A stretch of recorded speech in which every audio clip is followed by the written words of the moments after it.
thank you all for coming. It's splendid to see such a turnout. I'm an academic formerly. I was Professor of Critical Media and Cultural Studies here, and Hai Ching Nimade Pujawati, who is a Balinese classical dancer, and I set up Sea Arts coincidentally the same year as the Centre for Migration Studies. In the first phase, we didn't know quite what we were doing. We had a nice name, Sea Arts. Hai Ching is responsible, don't blame me.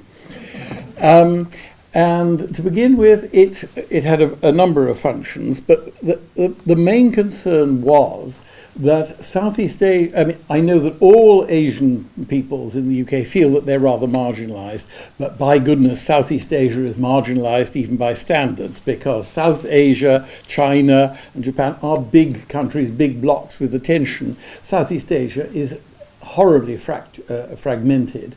And so one of our first jobs was, in E.M. Forster's famous expression, only connect.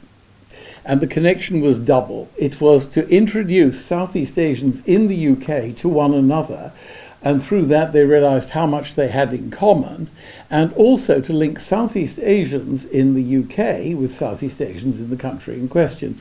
Here, and I think that Hai Ching and most of us share this account, the idea of the nation state as a bounded entity is something that only UK border agency really takes seriously.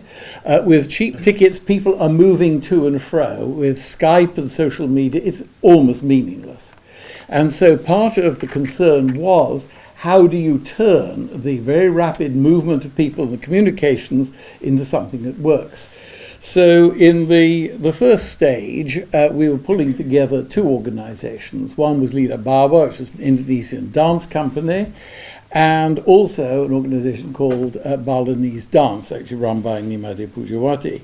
And we set up a YouTube channel. Just to give you figures, there are 150 videos up on the YouTube channel, 50,000 views, but actually that's dwarfed by Balinese Dance, which has about 1,000 to 1,300 hits a day.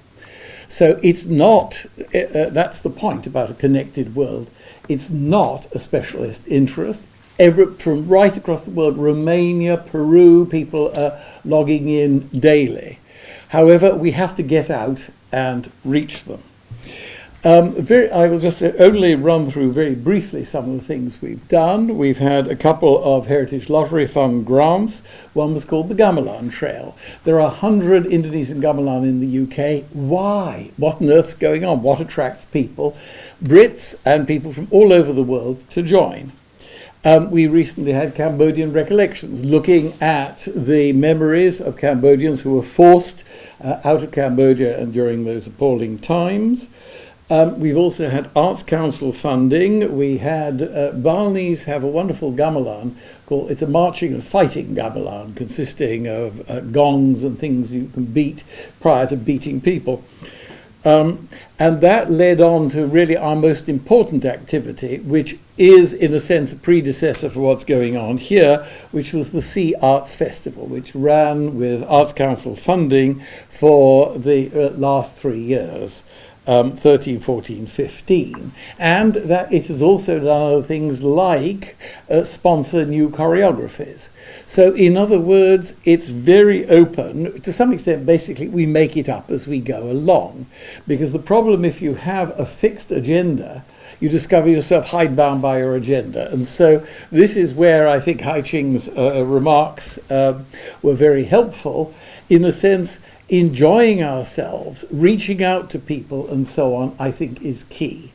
And in a sense, that's all I have to say. I hope that we started something. We now want to see where it goes. Thank you.